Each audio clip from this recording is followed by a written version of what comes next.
इतना बड़ा अमीरुल मोमिनीन का पोता और इतना करीब। तवाफ के दौरान हिशाम इब्ने अब्दुल मलिक ने अब्दुल्ला इब्ने सालिम इब्ने अब्दुल्ला से कहा, सालिम क्या तुम उमर फारूक के पोते हो? उन्होंने कहा जी। मुझे जानते हो? कहा नहीं। कहा मैं हिशाम इब्ने अब्दुल मलिक हूँ, इस इलाके का जिम्मेदार।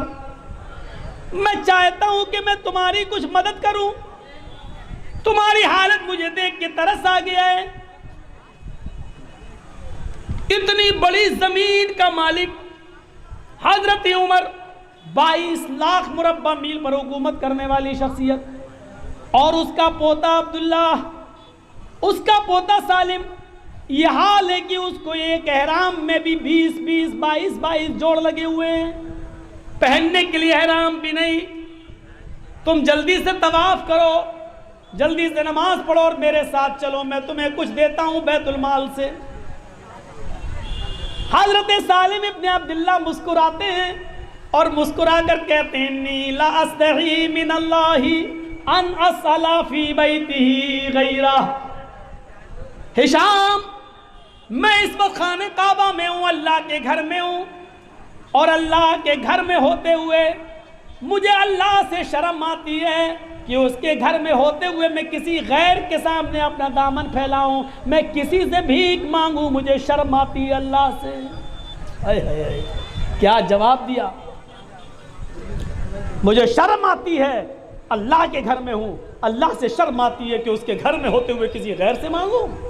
नहीं, हिशाम की बड़ी। अब नीतीश हमसे अगर कह दें कि जर्जीत साहब बोलो मांगो, क्या मांगते हो? मैं पूरे बिहार का मालिक हूँ, बोलो क्या चाहते हो? तो हम तो ऐसी ऐसी चीज़ें मांग लेंगे कि भाई उसके पास से क्या जा रहा है, दे देगा।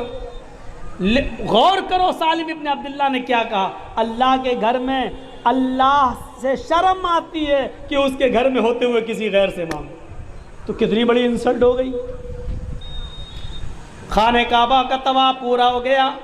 हजरत सालिम ने 2 रकात नफिल नमाज भी पढ़ी मकाम इब्राहिम पर।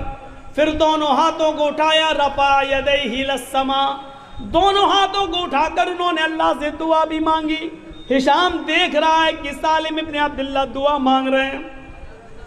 दुआ मांग कर जब ये बाहर निकलते हैं तो हिशाम इब्ने अब्दुल मलिक चौराहे पर एक रास्ते में इनको पकड़ लेता है और कहता है, अल-आन खरजता मिन बैतिल्लाह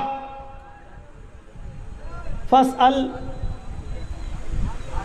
आए सालिम, ये तो अल्लाह का घर नहीं है, अल्लाह के घर में शर्म आ रही थी किसी गैर के सामने दामन फैलाने में। ये तो अल्लाह का घर नहीं है, ये तो बाजार है, और मैंने तुम्हें सड़क पर पकड़ा है। चलो मेरे साथ, तुम क्या मांगते हो, तुम्हें किस चीज की जरूरत है? आओ मैं तुम्हारी जरूरत पूरी कर दूं, तुम उमर फारूक के पोते हो। हजरत सालिम इब्ने अब्दुल्ला यहां पर भी मुस्कुराते हैं और कहते हैं, क्या मेरी जरूरत पूरी करोगे? अम मिन हवाइज दुनिया अम मिन हवाइज आखिरा, मेरी आखिरत की जरूरत पूरी करोगे या दुनियावी? हिशाम कहता, आखिरत में तो कोई किसी के काम नहीं आएगा, मैं किसी को जन्नत जहन्नम तो नहीं दे सकता हूँ, आखिरत की जरूरत तो पूरी नहीं कर सकता हूँ।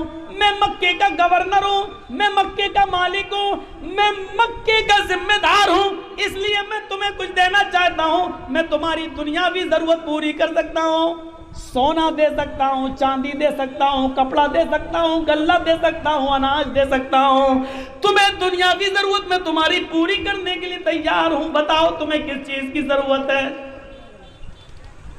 ओ, तो तुम मुझे दुनिया दोगे? हाँ, अच्छा। हाय हिशाम, तुम्हें मालूम नहीं है कि खाने काबा के बाद तवाफ करने के बाद मैंने क्या किया? हिशाम कहता, मुझे मालूम है, तुमने 2 रकात नमाज पढ़ी। आए हिशाम, तुम्हें मालूम नहीं है कि 2 रकात नमाज पढ़ने के बाद मैंने क्या किया? हिशाम कहता है, मुझे मालूम है, नमाज पढ़ने के बाद तुमने अपने दोनों हाथ उठाकर अल्लाह से दुआ मांगी है। आए हिशाम, इतना तुम्हें मालूम है, लेकिन ये नहीं मालूम है कि मैंने हाथ उठाकर अपने रब से क्या मांगा है। और सुनो बड़ी इबरतनाक वाकया है बड़ा। हिशाम कहता हाँ मुझे ये नहीं मालूम कि तुमने अपने रब से क्या मांगा। ये मालूम है कि तवाफ किया है, ये मालूम है तवाफ के बाद 2 रकात नमाज पढ़ी है, ये मालूम है कि नमाज के बाद दुआ मांगी है, लेकिन ये नहीं मालूम कि दुआ में क्या मांगा है। हाय हिशाम, मैं ये बताना भी नहीं चाहता कि मैंने अपने रब से क्या मांगा, ये मैं जानता हूं और मेरा रब जानता है, लेकिन इतना बता देता हूं, तुम मुझसे बार बार कह रहे हो कि मुझसे सोना मांगो, चांदी मांगो, कपड़ा मांगो, अनाज मांगो, गल्ला मांगो, दुनिया मांगो। तुम मुझसे बार बार कह रहे हो कि मुझसे ये मांगो। मेरी हालत देखकर, मेरे कपड़े देखकर, मेरा हराम देखकर बार बार कहते हो मैं दुनिया भी जरूरत पूरी कर दूं।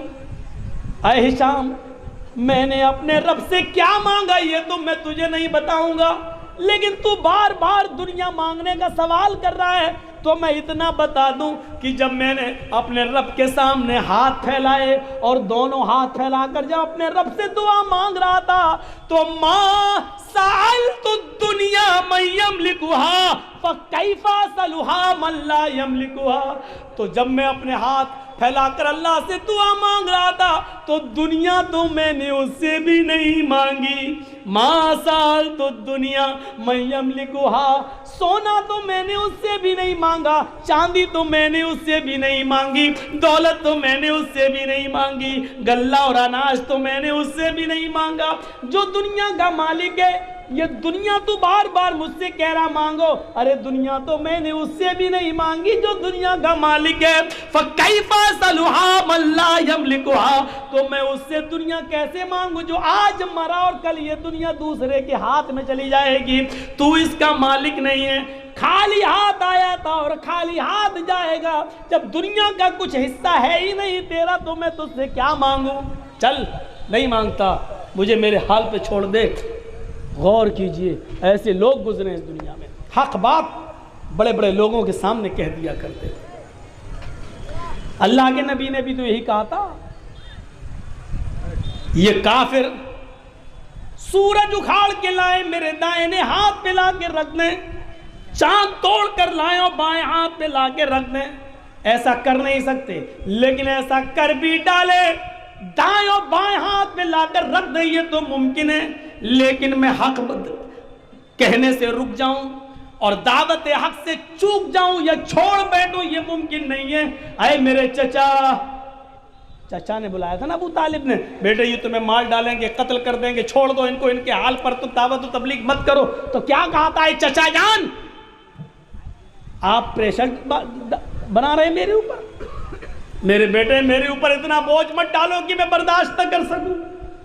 तुम्हें कोई छेड़ेगा मारेगा तो सबसे पहले तुम्हारा ये चचा अबू तालिब गिरेगा, उसको तकलीफ होगी। मेरे ऊपर इतना बोझ मत डालो कि मैं बर्दाश्त न कर सकूं। तो क्या कहा चाचा जान, अगर आज आप अपना हाथ मेरे सर से उठा रहे तो उठा लीजिए। मेरे हाथ, मेरे सर पर अल्लाह का हाथ है, उसकी मदद है मेरे ऊपर, मेरे साथ।